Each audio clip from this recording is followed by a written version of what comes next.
the United States military began major combat operations in Iran.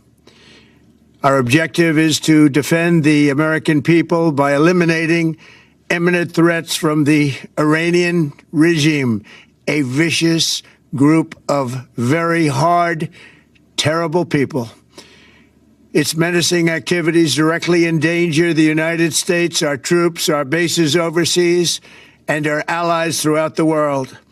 For 47 years, the Iranian regime has chanted death to America and waged an unending campaign of bloodshed and mass murder, targeting the United States, our troops, and the innocent people in many, many countries. Among the regime's very first acts was to back a violent takeover of the U.S. Embassy in Tehran, holding dozens of American hostages for 444 days. In 1983, Iran's proxies carried out the Marine barracks bombing in Beirut that killed 241 American military personnel. In 2000, they knew and were probably involved with the attack on the USS Cole. Many died.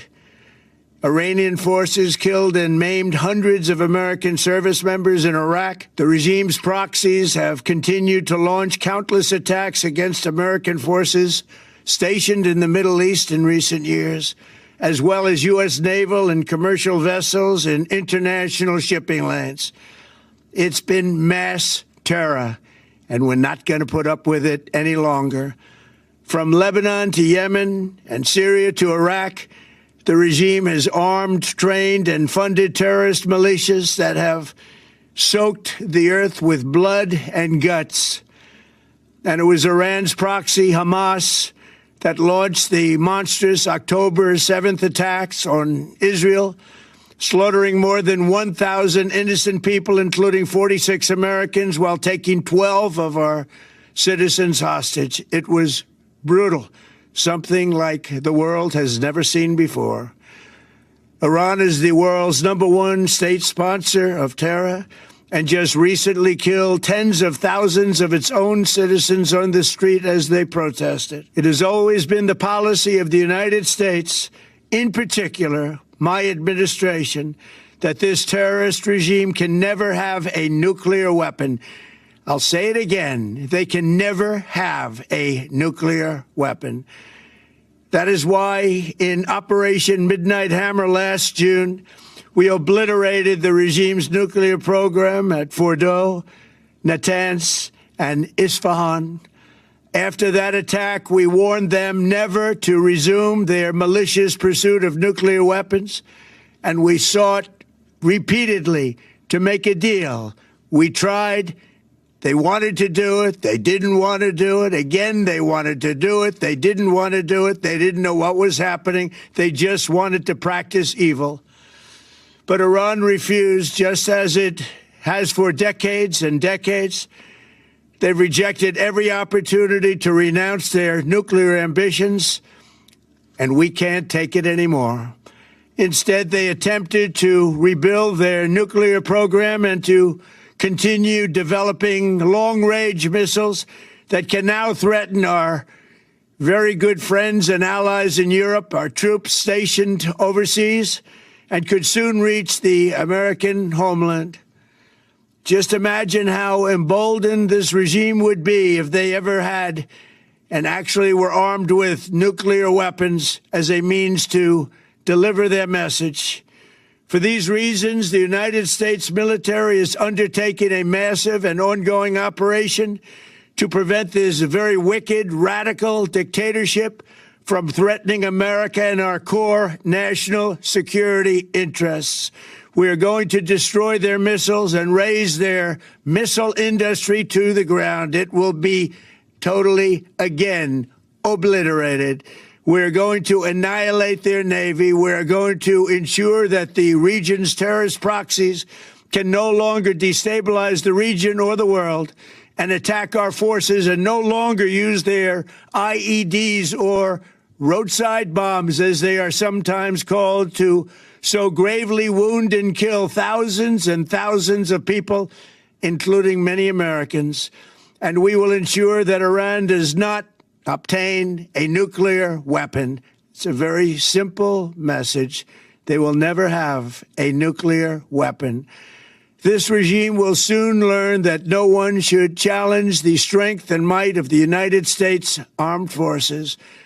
I built and rebuilt our military in my first administration, and there is no military on earth even close to its power, strength, or sophistication. My administration has taken every possible step to minimize the risk to U.S. personnel in the region. Even so, and I do not make this statement lightly, the Iranian regime seeks to kill. The lives of courageous American heroes may be lost, and we may have casualties. That often happens in war. But we're doing this not for now. We're doing this for the future, and it is a noble mission. We pray for every service member as they selflessly risk their lives to ensure that Americans and our children will never be threatened by a nuclear-armed Iran. We ask God to protect all of our heroes in harm's way, and we trust that, with his help, the men and women of the armed forces will prevail. We have the greatest in the world, and they will prevail. To the members of the Islamic Revolutionary Guard, the armed forces, and all of the police, I say tonight that you must lay down your weapons and have complete immunity, or, in the alternative, face certain death. So, lay down your arms. You will be treated fairly with total immunity, or you will face certain death. Finally, to the great, proud people of Iran, I say tonight that the hour of your freedom is at hand. Stay sheltered. Don't leave your home. It's very dangerous outside. Bombs will be dropping everywhere. When we are finished, take over your government. It will be yours to take. This will be probably your only chance for generations. For many years, you have asked for America's help, but you never got it. No president was willing to do what I am willing to do tonight. Now you have a president who is giving you what you want. So let's see how you respond. America is backing you with overwhelming strength and devastating force.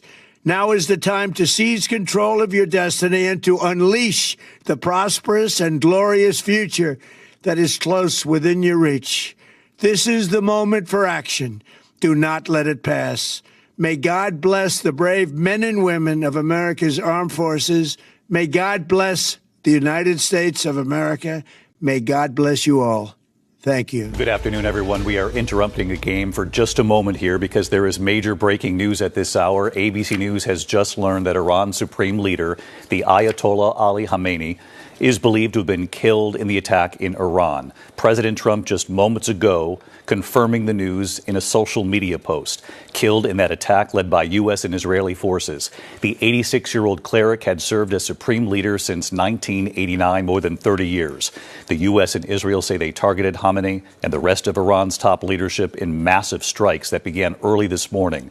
Israel saying just hours ago that it would continue to target the regime until it has been eliminated. Our Rachel Scott asking the president in a phone conversation late today how long this would last. He said that the outcome, the timeline of this could depend on when we confirmed, the U.S. confirmed, that the supreme leader was in fact dead. Also, Rachel asking the president who will lead Iran next. President Trump telling Rachel that he did not want to explain, but that we have a beautiful plan. I want to get right to our chief White House correspondent, Mary Bruce, live at the White House tonight. Mary, what have you learned? David, the president announcing Khamenei's death in a lengthy social media post. Just now, I want to read through to you what the president is saying. He says, Khamenei, one of the most evil people in history, is dead. This is not only justice for the people of Iran, but for all great Americans and those people from many countries throughout the world that have been killed or mutilated by Khamenei and his gang of bloodthirsty thugs. He was unable to avoid our intelligence and highly sophisticated tracking systems. And working closely with Israel, there was not a thing he or the other other leaders that have been killed along with him could do. The president goes on, David, to repeat the claims that we heard him make overnight shortly after this attack for regime change. The president saying this is the single greatest chance for the Iranian people to take back their country. The big question has been, what does that look like? How does the U.S. and how does President Trump envision that playing out? The president says that hopefully the IRGC and police will peacefully merge with the Iranian patriots and work together as a unit to bring back the country to the greatness it deserves. But David, the president concludes this statement by saying that the heavy and pinpoint bombing, however, will continue uninterrupted throughout the week or as long as necessary to achieve our objective of peace throughout the Middle East and indeed the world. For days and weeks to come, and Mary, once this attack was underway today, the president with a stark warning to the American people about U.S. troops. Yeah, and David, the president, of course, remember, he has long promised not to drag America into these long, protracted foreign wars. But now the president has warned that American lives may be lost in this fight. We do not know how long this is going to go on, whether this will indeed be a long, protracted, prolonged war. The president making clear for now the attack, the strikes will continue, but there are still so many basic fundamental questions about what comes next and what role the U.S. is going to play in the future of Iran, David. Again, we're going to get back to this hockey game in just moments here. Mary Bruce live at the White House. Mary, thank you. I want to bring in our chief foreign correspondent, Ian Pannell, from the region tonight. Ian, President Trump moments ago confirming that the supreme leader of Iran is dead. Yeah, a truly momentous day. If anyone had any doubts what this operation was really about, well, now we know it is regime change. And that has seemed clear pretty much since the first early hours this morning when the president made that pre-recorded address. The attacks have not stopped coming all day from Iran. We're in an air raid shelter at the moment. We're getting air raid alerts about every 10 to 15 minutes. And that's been the case throughout the day, multiple attacks. I think there are a lot of questions now. What comes next inside Iran? Remember, it wasn't just about the supreme leader. It was about an entire edifice that ran the country for almost 50 years since the Islamic Revolution back in 1979. The Israelis are also saying that a significant number of Iran's defense leadership have also been killed in strikes that have taken place today. But there is this enormous security apparatus that has bought in to the regime, the IRGC. The president's talking about them being part of the solution. I think many Iranians, especially those who've given up their lives in recent weeks to call for change, will see the IRGC as part of the problem. Then you have the Basij, this paramilitary force, who are the brutal enforcers out on the streets. You sometimes see them on motorbikes, shooting people at point blank range, driving into crowds. There is a lot there. There are a lot of people who had a vested interest in the current system, and it won't just be a case of decapitating the leadership and hoping that everything changes. All power, all violent power, in other words, all arms belong in the hands of the regime. The opposition doesn't have any power. But make no mistake, I think for so many Iranians, this is going to be a truly emotional day. This is a day that they've been waiting for so many years, a sign that finally, perhaps, the regime is coming to an end. And wherever this ends up, however many days it takes, the shape of the Middle East will have changed forever. David. Our chief foreign correspondent, Ian Pannell, coming to us live. That's from an air raid shelter. He's reporting from Israel tonight. Ian, thank you.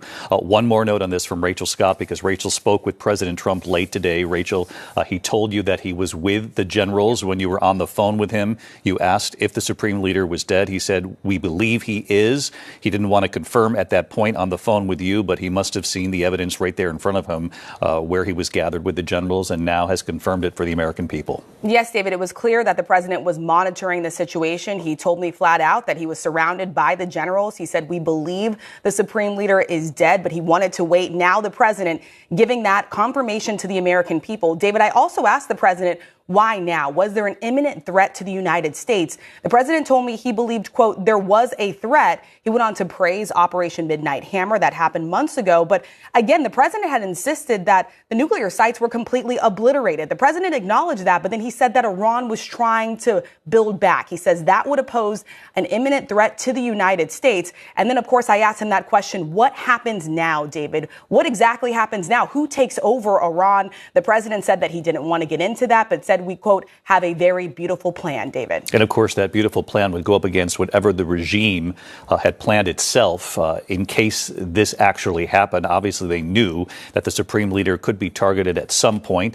That, in fact, played out today with this U.S. and Israeli attack, and whether or not the regime has plans for who they believe should take over next and how this works over these next couple of days and weeks ahead. You asked the president about a timeline. He wasn't comfortable offering a timeline here either. No timeline on just how long the United States could possibly be involved in this. The president said earlier, speaking to other reporters, that he believes that he has multiple off-ramps here. But, David, what is clear, there is a lot of questions ahead, including the involvement of U.S. troops potentially on the ground, David. But again, the big news, Ayatollah Ali Khamenei, the supreme leader of Iran, is dead in a U.S.-Israeli strike. Our thanks to Rachel Scott, Ian Pannell, the entire team with us here today, Mary Bruce at the White House, our whole team standing by for a special edition of World News Tonight, right after the hockey game tonight. And, of course, stepped up security across the United States. We'll get into that reporting tonight as well, and whether or not they believe there is any threat here in the homeland. I'm David Muir here at ABC News in New York. We'll return you now to the game. Our thanks to the team at ESPN, and I'll see you for World News Tonight. Today, we launched Operation Roaring Lion, an operation against the Iranian terrorist regime in full cooperation with the U.S. Armed Forces. This is an operation against the world's largest sponsor of terror, a regime that for years has called death to Israel, death to America, death to the West. We listened to their words carefully. We watched their actions, and today we acted. We acted because we had to. We launched this operation by seizing an operational opportunity, conducting coordinated strikes against high-level gatherings of senior figures within Iran's military and security leadership. We can now confirm that these senior Iranian regime officials were eliminated by the IDF. Ali Shamkhani, advisor to Khamenei on issues of defense and secretary of the Defense Council. Muhammad Pakpour, commander of the IRGC. Muhammad Shirazi, head of the military bureau of the Iranian supreme leader for almost 40 years. Salah Asadi, the senior intelligence officer of the Supreme Command. Aziz Nasirzadeh, the Iranian defense minister, and others. These and other senior figures will no longer be able to advance their plan, the destruction of Israel. These are terrorists who have blood on their hands, who are directly responsible for the death of thousands by terror. The launch of Operation Roaring Lion comes after months of close and joint planning with the U.S. Armed Forces. A historic, unprecedented level of cooperation between two nations fighting side by side against terror. Our mission could not be more clear. The IDF will continue to act to remove emerging threats against Israel because the price of inaction is too high. As strikes unfold in the Middle East, Iranian state media broadcast images of what they say is a girls' elementary school that was decimated this weekend. Footage from the scene shows the remnants of children's school bags and books, along with grieving parents. Iranian officials say over 100 students have been killed, with scores more injured and others still buried in the rubble. Saturday is the first day of the school week in Iran. CNN has not been able to independently verify these reports. So what do we actually know? CNN has geolocated and verified the location of the school. It's here in southern Minab. Footage here shows casualties being taken to a nearby hospital. The school sits about 200 feet from an Iranian Revolutionary Guards base. In this video, you can see smoke rising from that same base in the distance, just after the school was hit, which you can see here. 2012 satellite imagery appears to show that this building may have been connected to that base. But it seems to have been separated since at least 2016, when this image shows the base walled off and a new entrance added. If we look at satellite images from December, we can see dozens of people in the courtyard in what appears to be a handball court. But there's also a lot we don't know. The internet and phone lines are down, so we haven't actually been able to speak to people on the ground to verify the civilian impact. We don't know who fired or the scale of the munitions that we used. Online, some are speculating that it was a failed missile launch by Iran and sharing this photo. But CNN and other experts have geolocated this photo to Zanjan, about 800 miles away. A US Central Command spokesperson has said that they're aware of reports concerning civilian harm resulting from ongoing military actions and are looking into them. The Israeli Defense Forces have said they're checking reports of incidents and are not aware of a US or Israeli strike at this location. As the U.S. and Israel launch military strikes, President Trump declares the supreme leader of Iran is dead. Our objective is to defend the American people by eliminating imminent threats from the Iranian regime. This may be a very significant symbolic and operational blow, but it is not the end of the operation, at least as described by President Trump. Iran has launched a counterattack on U.S. bases across the Middle East. The UAE, Kuwait is on alert. Qatar, missiles coming in and missiles being intercepted. There's another one. The future of the Middle East as America enters into war with Iran. Good evening. The dictator is dead. The Israelis said it, President Trump said it, and now Iranian state television is confirming it.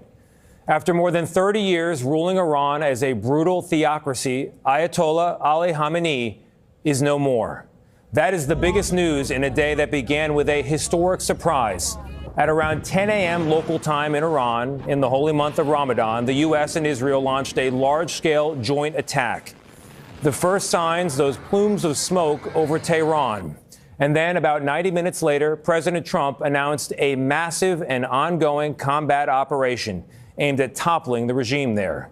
He also laid out the history, the revolution 47 years ago that brought the first Ayatollah to power, replacing a secular society, the kind of place where women dressed and dreamed as they wished, with a system of strict religious theocracy. The president noted the decades of mayhem as well, the murder of service members in Beirut, the bombing of the USS Cole, and the arming of proxies that have, as the president put it, soaked the earth with blood and guts. But what now? How wide could this go? And what happens when the shooting ends? Many Iranians are celebrating today's attack, but the regime still stands, announcing a 40-day period of mourning for the late supreme leader. And with the Iranian Revolutionary Guard still firing rockets at Israel, at other American allies, and at U.S. bases throughout the region, vowing in just the past hour, in fact, that, quote, the most ferocious offensive operation in the history of the Iranian armed forces will begin in a few moments. The U.S. military buildup in the region is already the largest in a generation. And President Trump, in a post not long ago, promised that, quote, heavy and pinpoint bombing will continue, quote, uninterrupted throughout the week or as long as necessary. But he is also facing political opposition at home. Democrats characterizing this as an illegal war of choice that endangers U.S. troops and could draw the U.S. into a wider war. We have breaking news. The president is giving an update on social media about the strikes in Iran. Let's take a listen. Over the past 36 hours, the United States and its partners have launched Operation Epic Fury, one of the largest, most complex, most overwhelming military offensives the world has ever seen. Nobody's seen anything like it. We have hit hundreds of targets in Iran, including Revolutionary Guard facilities, Iranian air defense systems. Just now it was announced that we knocked out 9 ships plus their naval building, all in a matter of literally minutes. Iran's formerly supreme leader, Ayatollah Khamenei, is dead. This wretched and vile man had the blood of hundreds and even thousands of Americans on his hands and was responsible for the slaughter of countless thousands of innocent people all across many countries. Last night, all over Iran, the voices of the Iranian people could be heard cheering and celebrating in the streets when his death was announced. The entire military command is gone as well, and many of them want to surrender into saving their lives. They want immunity. They're calling by the thousands. Combat operations continue at this time in full force, and they will continue until all of our objectives are achieved. We have very strong objectives. They could have done something 2 weeks ago, but they just couldn't get there. Earlier today, CENTCOM shared the news that 3 U.S. military service members have been killed in action. As one nation, we grieve for the true American patriots who have made the ultimate sacrifice for our nation, even as we continue the righteous mission for which they gave their lives.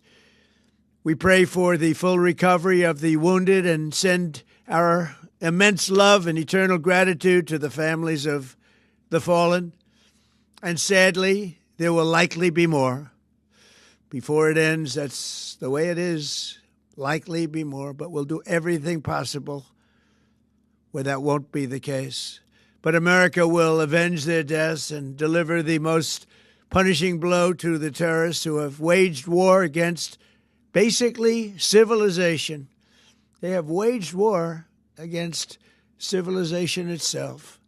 Our resolve, and likewise that of Israel, has never been stronger. America is now again the richest, most powerful nation in the world by far.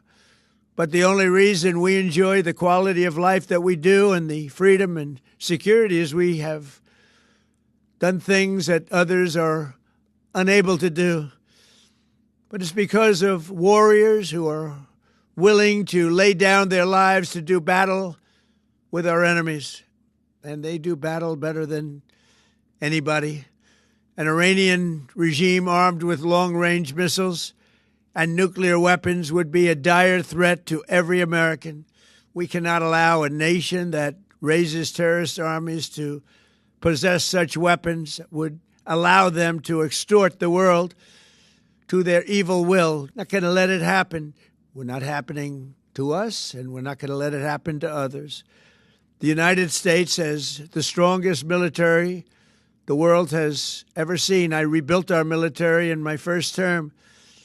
There's never been a military like we possess. And frankly, there's nobody even close, but we are now using that military for good. We want to have it for good purpose.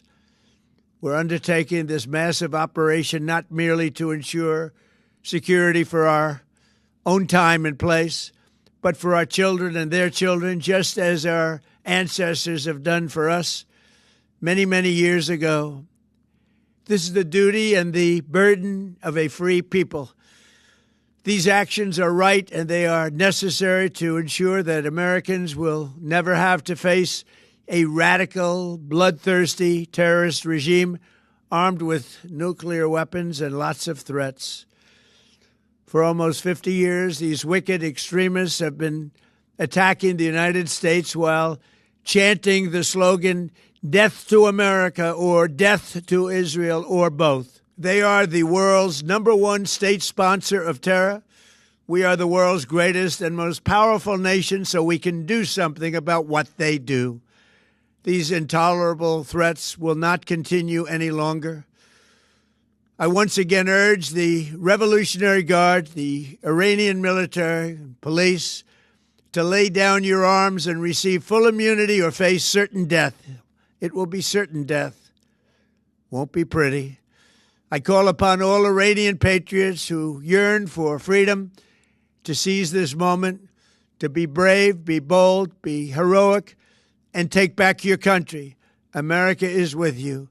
I made a promise to you, and I fulfilled that promise. The rest will be up to you, but we'll be there to help. Thank you.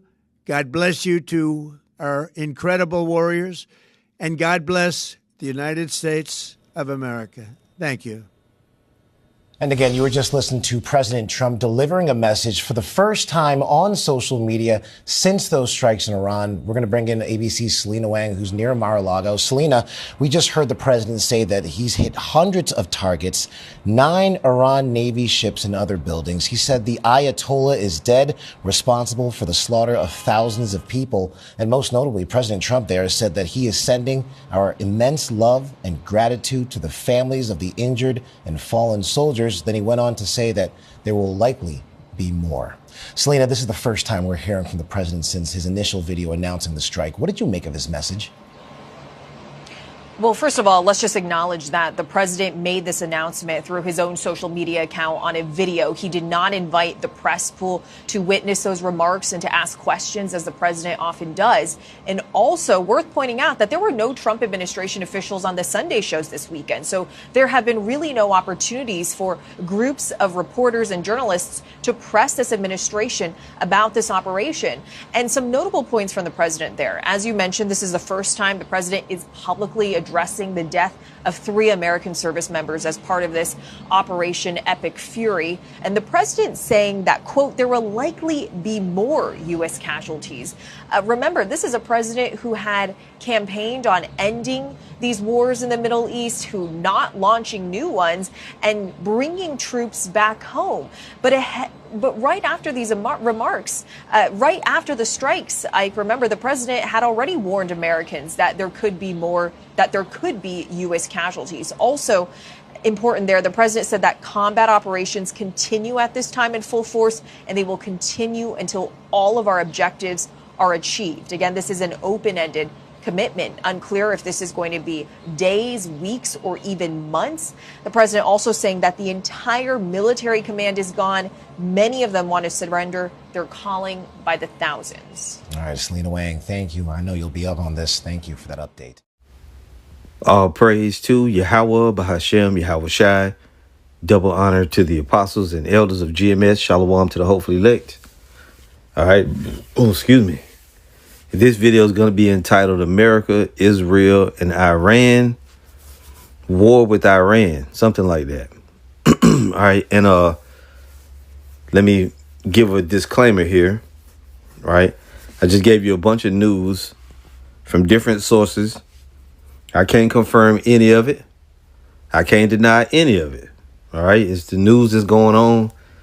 And we're giving you a report of it, of everything that's happening. Certain stuff is being said, claims are being made. And like I said, I can't confirm it. I can't deny it. We don't know exactly what what's what. We're just like you out there. We have to go with what is being told to us. So to the best of our ability, we do give you the truth of what's going on in the world. And we give you the absolute truth of what's going on in the Holy Bible. So it's being reported. And Israel said it first, then America said it, and then afterwards, the Iranian news is reporting that this guy, Ayatollah Khamenei, is dead. Okay, the supreme leader of Iran. But also, along with that, supposedly 40 of 40 of Iran's top leaders are also dead. All right, with them. And there's a few of the faces right here. And again, we can't say if if it's true or not, right? The Minister of Defense, the Chief of Military Bureau of Supreme Leader's Advisor for Security Affairs, Chief of the IRGC, Chairman of the SPND, former Chairman of the SPND, Head of Intelligence of Khatam, whatever. I don't know all these names. I don't know the significance because I'm not that familiar with Iran or their military or what they do. All right. It's also being reported. Here's another, image that I got from these different men. But that's just the top. Is supposedly 40 of them, along with the supreme leader, have been killed. Also, it's been reported, but also denied by Iran. Hasn't been confirmed yet. But the former president of Iran, Mahmoud Ahmadinejad, which I'm more familiar with him than any of these new people or even that Ayatollah guy, because Ahmadinejad used to go, he actually been on the news talking, whatever. He had a lot to say. And we really thought back when he was the president that we would see America and Israel go to war with them back then. But it never happened. So this guy was the former president, and supposedly he has also been killed. Now, I don't know if that's true. I saw a report from Indian news media said that he was killed. Then they turned around and said that Iran was denying that he was killed. But you'll know if you never see him again, then you know that he was dead. All right. There's also reports that 40 schoolgirls were killed in Iran after that Israel-U.S. strike. You saw that in the news as well, in the reports that I gave.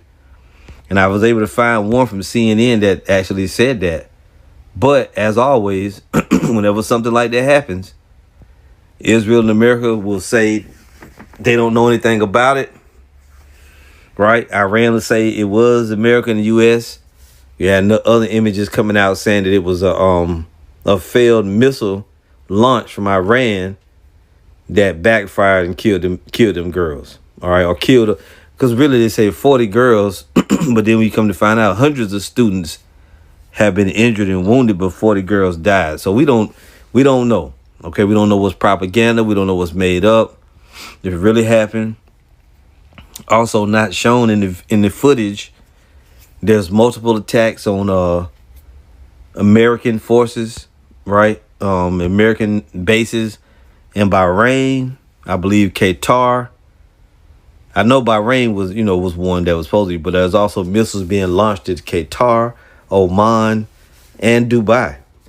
And a lot of, you got certain Americans that's stuck in Dubai. And in these places that are being launched, also missiles are being launched into Israel, going over Lebanese airspace, I believe. Don't quote me on that, but I know that Israel is receiving bombs and some of them they're shooting down, but some are getting through, supposedly. So there's a lot going on. We can't really tell you for sure because we're not there. Right. And even when you do see the news, you don't really know what's true and what's not true. You don't know if that's some old footage they showing you or something new. I've seen footage of this guy Khomeini supposed to be dead, right? I've seen footage of people in the streets in Iran. Some of the people was mourning and crying, dressed in all black, big, large crowds. Other images, like people were celebrating the dude dying. So really, it seems like the country of Iran is kind of split, Some of them are glad he's dead, some of them are not. And we're going to say also, for you people out there to watch our videos that don't really follow the truth, you don't know the truth, we just telling everybody that we don't give a shit about Iran. We don't care about them. We ain't on their side. We're not Islamic. We don't give a fuck about Islam. We don't care about that shit. It's another false doctrine, right? That dude, Ayatollah Khomeini, he ain't nothing to us. We don't give a damn about none of that. He just as phony as a damn pope or one of these false prophets in Babylon the Great, right? All of them are nothing but the gods of the nations are idols. Okay, we don't give a fuck about no Islamic Republic, they nation, what they stand for, none of that. We ain't with them, but we also not with the evil that goes on over here. We don't have a dog in the fight. Our focus is end time prophecy. And we're simply here to give you the news, to give you the reports, to tell you what's going on as best we can from what they're saying. But we can tell you definitively what the scriptures say. And the scriptures talk about Iran or Persia being mentioned among those end time nations that fight in World War III. Right? They're going to be a key player. Let's go over there now and look at it if we can. All right. Ezekiel 38 to be exact. So this is Ezekiel 38. And I'm going to jump in here at verse 4. You know what? I got to read up a little bit. I'm sorry. I'll start at 1. Excuse me. So this is Ezekiel 38 verse 1. It says, "And the word of the Lord came unto me, saying, Son of man, set thy face against Gog, the land of Magog, the chief prince of Meshech and Tubal, and prophesy against him. and say, thus saith the Lord power, behold, I am against thee, O Gog, the chief prince of Meshach and Tubal. And I will turn thee back and put hooks into thy jaws, and I will bring thee forth and all thine army, horses and horsemen, all of them clothed with all sorts of armor, even a great company with bucklers and shields, all of them handling swords. Persia, Ethiopia, and Libya with them, all of them with shield and helmet. All right, so we know that this end time force of Gog, which is Russia, okay, and it mentions also Persia, right, which would be Iran, okay, the Iranian forces, Ethiopia, you know who Ethiopia is, and Libya with them, all of them with shield and helmet. You see, so they are mentioned there. Gomer and all his bands, the house of Togarmah of the north quarters, and all his bands and many people with thee. Be thou prepared, and prepare for thyself, thou and all thy company that are assembled unto thee, and be thou a guard unto them. See, so you're gonna have you're gonna have armies of allied forces from these different nations. Russia is supposed to be a big brother to these other nations. Okay, Russia is supposed to be, they're represented by Gog, the chief prince of Meshach and Tubal. That's that end time force of and you also got Persia, Ethiopia, and Libya, among others. Turkey is also mentioned in there, but we'll see, right? We're gonna see. Now I'm just curious to see what they say. Just bear with me here. Gomer. Let's see what they say Gomer is. Just to see what they say. So they don't really give a modern day explanation for what Gomer is, which we know what it is, but I'm just wondering what they say. Son of Gomer, probably the area known as Armenia. Because we believe that Togarmah is Turkey, the Turks, which is also an Islamic nation, and they got a powerful army, and we believe they also possess nukes. Now America ain't gonna admit that. So continuing on, I just want to mention again that we do not, just like when Israel and these Palestinians get into it, we don't have a dog in the fight.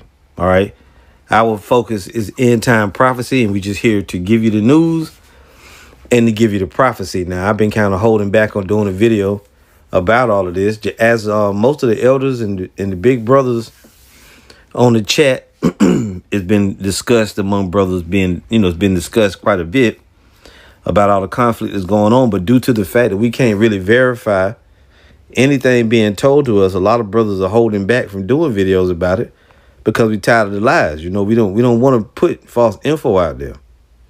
So a lot of brothers are holding back from doing videos on it because it's so hard to verify what's being told to us. They'd be stupid. We make videos saying this guy Khomeini is dead. Then he pop up a year from now, or a week from now, talking and saying all this stuff. But the Iranians, they have confirmed that the guy is dead. All right, they confirmed that he's dead. So, I don't know. I mean, among the Americans, they're not really reporting any losses. Oh, it's been reported that 3 American troops died so far. All right. And you got Jake that's, being involved in it, too, making songs about Iran and doing all this. Just so much going on, So we ain't going to try to, tell you but so much, what we know. Now, also, to be mentioned, I got this also from one of the news reports that says Supreme Leader's daughter, grandson, and son-in-law killed by first U.S.-Israel strikes, Iranian media. So the report, not only did this guy get killed, but they said his whole family, but these are the ones that they mentioned: his daughter, his grandson, his son-in-law, all killed. So I don't know, I don't know. His daughter, his grandson. So really that's like his family. Sounds like a daughter and her son, a daughter and her husband, and their son all died. Now, at the end of the day, I don't know why, if you were a high-profile leader like that and you know that America and Israel after you, would you have your whole family near you where you live at? Because you know that might happen, but you just don't know these people, right? We don't know nothing about Iran. We ain't never been over there.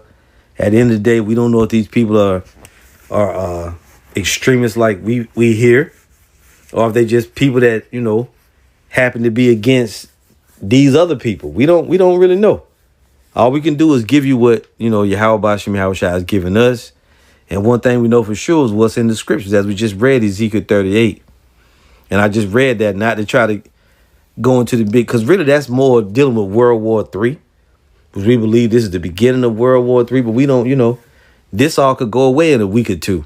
They might just stop firing missiles and shooting back and forth, and then it could go cold again. So we don't know, but we know at the meantime, Russia and Ukraine still fighting, and Russia is supposed to be an ally of Iran. So this could wind up drawing them into the conflict, as well as other nations. We're looking forward to it, and we know that's supposed to happen. We know that the Lord is gathering all nations to get ready to bring them into the valley of Jehoshaphat, or get ready to bring them into that final conflict. Let's go over there. And this is all happening because of what really in the background are the Hebrew Israelites, right? What happened in Israel and what's been happening to us is in the background of all of this. The reason why all this conflict is playing out, and ultimately World War III will be fought, is for the sake of the Israelites, the true Israelites. This is Joel 3 verse 1. It says, "For behold, in those days and in that time, when I shall bring again the captivity of Judah and Jerusalem." What is the Heavenly Father saying here? He's saying that he's going to bring an end to the captivity. This is the NLT. "At the time of those events, says the Lord, when I restore the prosperity of Judah and Jerusalem." You see? So he's going to end the captivity. But before it happens, these things got to come to pass. He says here, "I will also gather all nations and will bring them down into the valley of Jehoshaphat," or Jehoshaphat, which really is YAHAWASHI, which translates to the Most High's decision or the Most High's judgment, because Shapatyum or Shapat is judgment, right? Yahweh is the name of the Heavenly Father. It says, "And will bring them down into the valley of Jehoshaphat, and will plead with them there for my people and for my heritage Israel, whom they have scattered among the nations and parted my land." You see? So let's go to Ezekiel 35 to see who parted the Most High's land. Ezekiel 36, not 35, excuse me. So it says, "Therefore, thus said the Lord power, surely in the fire of my jealousy have I spoken against the residue of the heathen, and against all Idumea, which have appointed my land into their possession with the joy of all their heart, with despiteful minds, to cast it out for a prey." So because of what the Edomites did, that's why all these nations are going to go into World War III. It says, verse 3, "And they have cast lots for my people, and have given a boy for an harlot, and sold a girl for wine, that they might drink. Yeah, and what have ye to do with me, Tyre, O Tyre and Zidon, and all the coasts of Palestine? Will you render me a recompense? And if you recompense me swiftly and speedily, will I return your recompense upon your own head." So the Lord is saying he's going to pay back all these different nations that has something to do with the captivity of the Israelites. Now you have Tyre and Zidon, which go back to who? Back to Hamites. And you go into this Zidon, that's the Zidonians. Let's go there and look at it now. Sidon, right? Over here. Look down here. Sidon, the name of a son of Canaan, and of a place in Palestine. Sidon or Zidon. So when you deal with this, these are Hamites. So why is the Lord mentioning Hamites when he talk about the captivity of his people, of the Israelites? If the people in Israel now supposed to be the people, when did you ever see Hamites selling them into slavery? You never seen that. Right? So what does that mean? That means the people that the Hamites sold into slavery, those are the Israelites. It says, "Because you have taken my silver and my gold, and have carried into your temples my goodly pleasant things. The children also of Judah and the children of Jerusalem have ye sold unto the Grecians, that ye might remove them far from their border." What Grecians? Not the ancient Grecians, but the Grecians, the people that took the land from the Grecians, put the name on themselves, which was Esau, Edom, the Edomites. It says, "Behold, I will raise them out of the place whither ye have sold them, and will return your recompense upon your own head. And what's happening now? The Most High is raising up the Israelites out of the place where they were sold, over in Babylon the Great and all nations. That's why you have the great awakening of the Israelites. That's why what's going on with all of this is important to us. Right? We're not on any of their sides. We don't care. Because, Lord willing, they blow each other up. And who will emerge from all of that? The Israelites. Right? YAHAWASHI being the ultimate ruler of the whole earth, of everything, all galaxies and all of that. Right? All people, nations, tongues, kingdoms, all of that. King of kings, Lord of lords. And under him, all his elect. You see? His 144,000 and the rest of the elect. King David first, the rest of the 144,000 and all of the elect. It says, and I will sell your sons and your daughters into the hands of the children of Judah, and they shall sell them to the Sabians, to a people far off, for the Lord has spoken it. So that's why this is of utmost importance to us. Now it gets into World War III. Proclaim ye this, verse 9, among the Gentiles. Prepare war, wake up the mighty men. Let all the men of war draw near, let them come up. So the Lord is calling all these nations. It's got to start someplace, and it's got to be the main, the main nation's going to get it started now with all this death, right? 40 schoolgirls, Ahmadinejad, these 40 the 40 leaders, right? The whole military command and the supreme leader. Something is bound to happen. Not only will these people get mad, but there's other Islamic nations may also have something to say. And Trump made sure to warn that, with these 3 troops dying, that there's also going to be there's likely to be other losses in the military, and you American people, you ain't really ready for that. You don't even look over here at home. These people don't want to go into war. These military, they don't want to fight. They don't want to go into a war. They're not interested in dying. They're not that you should be, but these people nowadays, they're a different breed. It's not like back during Vietnam or World War I and II. These Americans, they say they're patriotic, but they ain't that damn patriotic. And you keep hearing people talk about, why won't Trump send his son to be a part of? Is he even in the military? How ridiculous is that? This man ain't about to send his son to fight in that shit. But y'all saying that because why? Because you're useless eaters. And we don't know what this shit could spring forth. This could also spring forth crazy gas prices, a cashless society. They're predicting bank runs, civil war and unrest could break forth. We told y'all the draft was coming. Nobody don't want to listen till the shit is too late. But we've been prophesying about it. By the time you people out there really realize how much trouble you in, it's going to be too goddamn late. The famine of the word going to be already set in, because we basically at the end of our prophesying, Lord willing. We can't wait. We can't wait until the Lord bring forth more judgment, man. Let's just read this and finish it off. So the Lord is calling all nations to come up to the valley of Jehoshaphat. And he's going to draw different nations into the war different ways. Beat your plowshares in the swords and your pruning hooks in the spears. Let the weak say, I am strong. Why is the weak going to say they're strong? Because they also possess nuclear capabilities now. And so one of the big fallout points is the fact that Iran they've been pursuing having nuclear weapons. And in the West, Israel and America and Europe don't want them having nuclear weapons. But you can't stop nations from doing what they want to do. But this should show you who's in authority. We told you the Roman Empire is the last empire that's supposed to rule before the Lord comes back. And he's actually going to come back and take them out of power. You people been trying to deny it. You can't deny it. You can't deny it. And in the scriptures, it says that the real Israel was going to have no might in their hand. They're not going to be able to go and attack nations with military power. How you got a military, you under the curses? I mean, it's all too easy, but this is wonderful. This is wonderful stuff. It's been a great weekend. It started out good. It's ending good. Go back to work tomorrow with fire in our bellies. Waiting to see what more going to happen. The mark of the beast could wind up coming through this. You see? And really, at the end of the day, notice when all of this is happening, it's a gigantic distraction from the E-files, right? From the E-list. You see?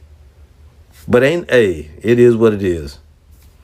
Verse 11, Joel 3 and 11. Assemble yourselves and come, all ye heathen, and gather yourselves round about, thither cause thy mighty ones to come down, O Lord. Right? So all the heathen nations are going to be gathered together. The mighty ones are the angels of the Lord. They're gathering these nations to fight. It says, let the heathen be wakened and come up to the valley of Jehoshaphat, for there will I sit to judge all the heathen round about. It is a judgment on all nations. You're being called up to come fight. The Lord is going to make you fight. You can't get out of this. You can try all you want to. Diplomacy is going to fail at some point. I'm not sitting here saying that this is definitely going to spark the all-out World War III, because like I said, shit could go back to normal a little bit. But eventually, there's going to be a World War III. All nations are going to be part of it. And as a result of World War III, Russia going to be involved as well. And they're going to shoot them nukes over here. We've been telling y'all that for a long time. But you'll either find out, you'll listen now or you'll listen later. It says, put ye in the sickle, for the harvest is ripe. Now, if you read the scriptures, it says the harvest is the end of the world. Right? Let's go there. Matthew 13. This shows you that the end is going to come through World War III. Matthew 13. What does it say, brother? Let's find it. When he breaks down the parable of the wheat, of the seed and the sower. Matthew 13 and around about 37. I just jump ahead verse 38 just to get the point. It says, the field is the world, the good seed are the children of the kingdom, but the tares are the children of the wicked one. The enemy that sold them is the devil. The harvest is the end of the world, and the reapers are the angels. See that? As therefore the tares are gathered and burned in the fire, so shall it be in the end of this world. So the harvest is the end of the world. So here when it says in Joel 3:13, put ye in the sickle, for the harvest is ripe, that's the end of the world. And you could also read about that in Revelation 14. Let's go there. Revelation 14 and 14. And I looked, and behold, a white cloud, and upon the white cloud one sat like unto the Son of Man, having on his head a golden crown, and in his hand a sharp sickle. And another angel came out of the temple, crying with a loud voice to him that sat on the cloud, thrust in thy sickle and reap, for the time is come for thee to reap, for the harvest of the earth is ripe. So Joel 3, what we read about, is going to lead to that great harvest. And what's the Lord going to do in the harvest? He's going to take his sickle. He's going to bring forth a judgment, but the earth is going to be reaped. Right? He's going to take up the wheat into his barn, which is the elect of the Israelites. And he's going to burn the field. Okay, he's going to also stomp out wine in the winepress. He's going to bring forth that great judgment. Again, Joel 3:13 says, put ye in the sickle, for the harvest is ripe. Come get you down, for the press is full, the fats overflow, for their wickedness is great. What's the Lord going to do with this press is full? He's going to stomp out the grapes and bring that which is a great judgment. Multitudes in the valley of decision, for the day of the Lord is near in the valley of decision. And if we go back to Revelation 14, so all nations being gathered over there. See? So really you can read, we may come back and do another, let's go ahead and read it. Revelation 14 and 16, and he that sat on the cloud, let's go back to 14. And I looked, and behold, a white cloud, and upon the cloud one sat like unto the Son of Man. The Son of Man is the Savior, YAHAWASHI. The great white cloud is his gigantic chariot, having on his head a golden crown, and in his hand a sharp sickle.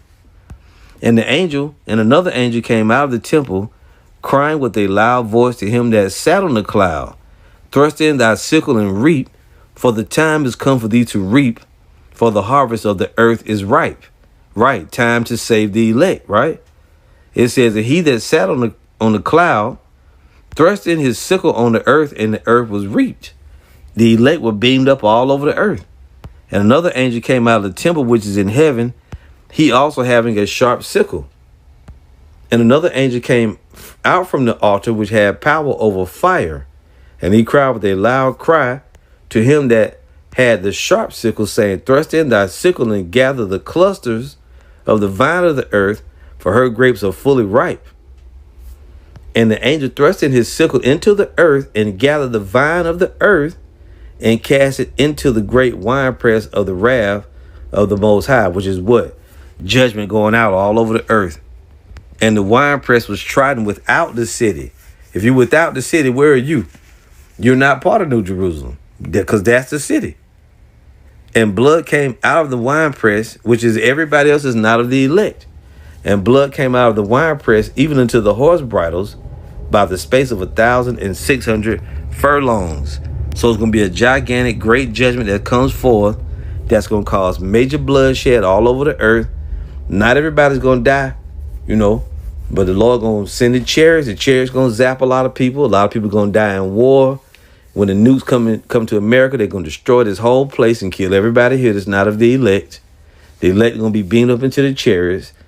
Other people going to die all over the earth. We get missile attacks and nukes being shot and, natural disasters and all kinds of different shit. But ultimately, a lot of everybody that's not in America, if you're not an Israelite, you're going to go into slavery.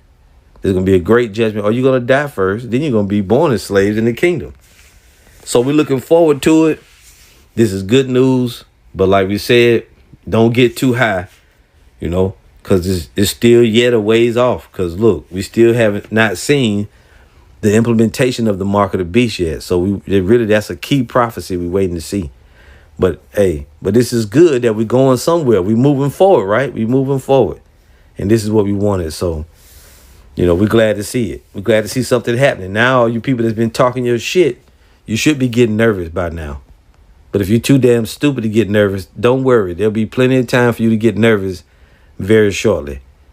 All praise to YAHAWAH, BAHASHAM, YAHAWASHI. Shalom.